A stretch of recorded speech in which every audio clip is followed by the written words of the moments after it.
Welcome back, ladies and gentlemen, to another JVS movie review brought to you by the South by Southwest Festival. Again, you're going to get a bunch of content from this festival from myself, Sam, and Jarrell Alexander. You're also going to get some stuff where we do group reviews with one another, but this is another solo review by me. And this movie right here that I am solo reviewing today is called I'm Fine. Thanks for asking. Now, I'm going to give you a quick synopsis and then the cast, and then we're going to get into the movie.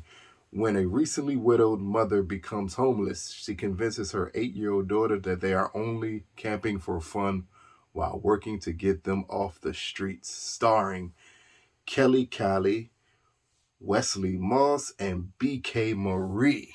Now,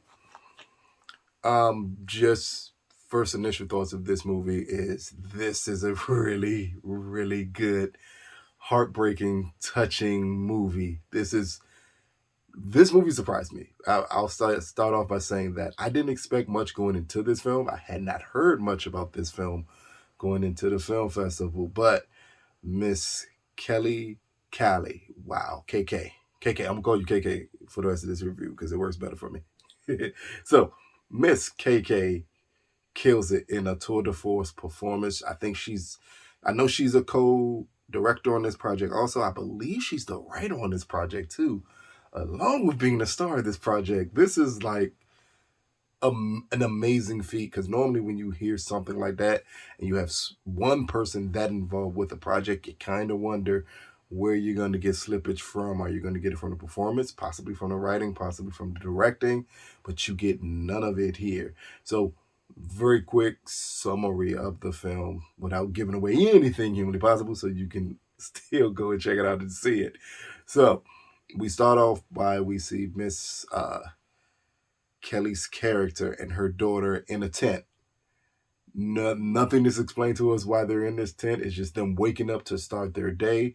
We hear her daughter say, "When can we go home?" And she brings up, "Well, you love camping with your father." Then we come to realize that her husband has recently died. They kind of leave it ambiguous what he died from, even though this movie is set during the pandemic. So I'm wondering, is that what they're hinting towards? Because it was a sudden death. I wonder if that's what they're hinting towards, that the father passed away from. But we're not told that piece of information, nor do we need for this film that piece of information. At this point, we just get a mom hustling her butt off to find a place for her and her daughter to stay.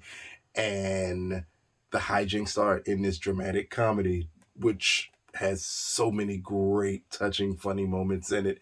Just from her starting off her day and dropping her daughter off at the daycare, and the daycare provider wants to be paid, and she is trying her best to BS away the point that I don't have money to pay you right now. I'm trying to find a way for me and my daughter to live, with also having her daughter not spill the beans, even though her daughter does not understand that they're homeless. Her daughter just understands that they've been camping, but she's trying to get her daughter not to tell even that piece of information. And that is another extremely funny, touching thing in this film, is just watching her say the phrase that we all say, especially during these times, which is, "Oh, I'm fine, thanks for asking." Even though most times when people say that, they are as far from fine as humanly possible. And in this movie, this character is as far from fine as humanly possible. We get to see her hustle while on skates, people. That is an immense talent that I can't even believe she managed to pull off for this movie. But hustle while she's on skates, we see her hair braiding because she was a hairdresser, and that not go so well for her. We see her do Postmates on skates. Listen, I've had people attempt to do Uber and on bikes and stuff, and I didn't appreciate it. I'm not gonna lie, I didn't appreciate it. But in this movie, it's just some of the hijinks and some of the people she has to deal with during this goal and mission to provide for her child is great. And then we get some very interesting side characters. We get a barber played by Mr. Wesley Moss. Pretty cool character. He's not in a lot of the movie, but he has one of the funniest scenes in the movie involving a haircut and a client. It is hilarious, as he has a barbershop that doubles as a pawn shop. Again, brilliant. Brilliant to put those two business things together. And later on in it, we get to meet her, I'm assuming her best friend, played by Miss B.K. Marie. Her best friend is named Brooklyn also. And when I tell you someone who steals the show in every scene that they're in, she is great in this movie.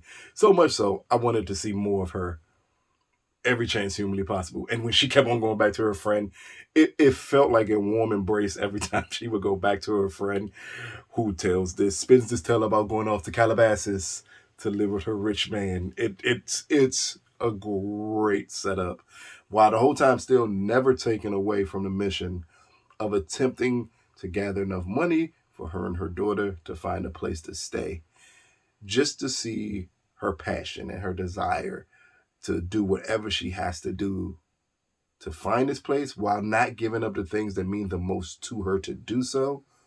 It's great. I can't speak enough about this movie. I can't speak enough of me wanting more people to see this movie. It's one of those stories that, in the times that we're living in, and for it to be shot during the pandemic, in the times that we're living in, is shot beautifully. It sends the perfect message that needs to be told, is that never to give up and understand when things are put in front of you that you're supposed to overcome. And I loved it for that reason. I'm not going to give away any more. I can talk about this movie for another 30 minutes, but if I do, then I'm going to give away some plot points of this movie, and I'm not going to do that at all. So, quickly, I'm fine. Thanks for asking. From the South by Southwest Film Festival. I don't believe this film currently has picked up distribution, but it actually sold out at the festival. So that is a key sign that someone's going to pick up this film, and it will be available, hopefully, within 6 months or so for everybody to possibly see it. But again, I'm fine. Thanks for asking. Out of a possible 10, I'm giving this movie an 8.5 out of 10. This is a really dope, great movie from an amazingly talented filmmaker, actress, writer, whatever. She probably can cook good. I'm pretty sure she does everything good after seeing this movie.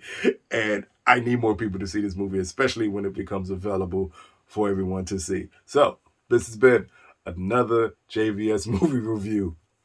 Peace, people.